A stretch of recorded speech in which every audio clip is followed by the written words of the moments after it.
Посмотрите, какая красота! Этот рецепт у вас будут просить все без исключения. Приготовьте мясо по-французски по моему рецепту, и вы убедитесь, что я совершенно права.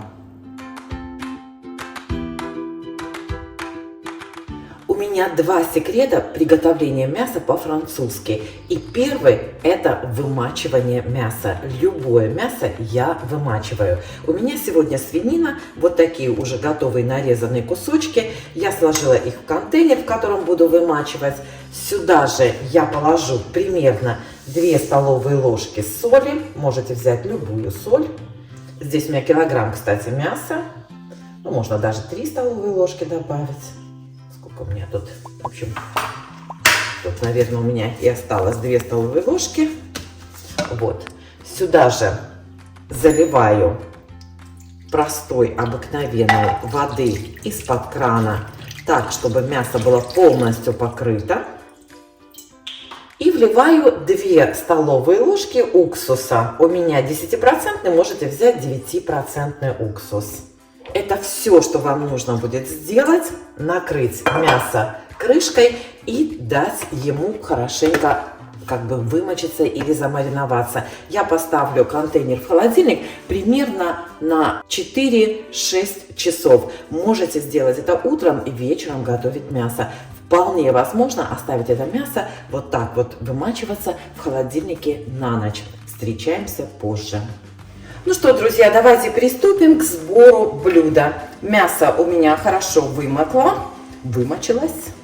Вот. Сейчас я солью эту воду и насухо вытру кусочки мяса, чтобы не было лишней жидкости. Вот так. Еще посмотрю, чтобы не было тут слишком много воды. Теперь сюда продавливаю чеснок.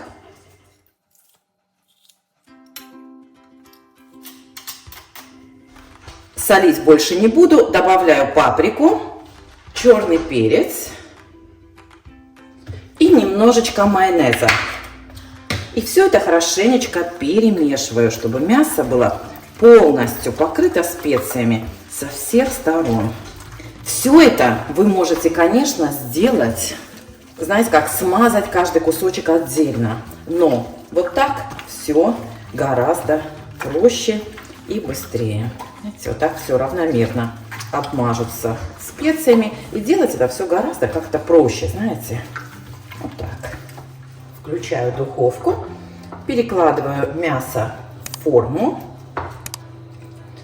Существует огромное количество рецептов мяса по-французски, как все вы знаете, да? Есть с картошкой, есть без картошки. Я делаю с картошкой, потому что так проще и не надо делать гарнир. Так, мясо у меня не помещается, поэтому впихнем. Вот так. Отлично. Можно еще посыпать паприкой, если хотите. И второй секрет. Я лук слегка обжариваю. Вот до такой консистенции. То есть он не готов полностью, а, скажем так, до полуготовности. И выкладываю этот лук сверху на мясо. Я жарила лук на растительном масле. Добавляла не очень много. Так, знаете, чтобы лук слегка обжарился. Раскладываю лук равномерно. Сверху выложу нарезанные пластинками, такими, знаете, кружочками помидоры. Чуть палец не обрезала. Сверху плотненько вот так выкладываю помидорчики. Поставлю, чтобы равномерно получалось.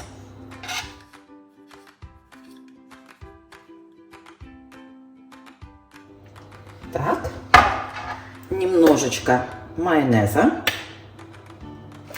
немного тертого сыра. Мы не очень любим такой, знаете, запеченный сыр, поэтому я кладу не очень много. И сверху выкладываю картошку, нарезанную вот такими тоненькими пластиночками, примерно 3-4 миллиметра толщиной. Плотно-плотно, даже в несколько слоев буду выкладывать, так что не жалею, картошки не жалею. Вот так внахлёст, поскольку гарнира не будет.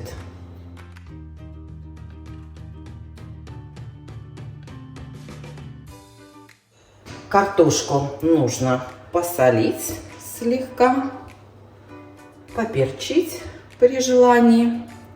Может, это не обязательно, знаете. Так уже. Слегка смазать майонезом.